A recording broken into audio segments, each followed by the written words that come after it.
Hello friend, now we can learn the 9th letter in Malayalam alphabet. This is the next letter we need to learn. Please have a close look at the letter.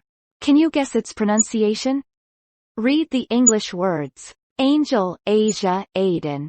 See the sound of letter A in the above examples.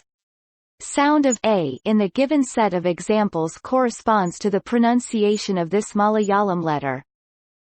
It is the stretched sound of the English letter A, that is, A, is the pronunciation of this Malayalam letter. Hope you are clearly understand the pronunciation of the letter A. Could you pronounce it 3 times? A. A. A. Well done. You are becoming a fast learner. Congratulations. Thank you for your wonderful time to learn one more language. See you in the next class.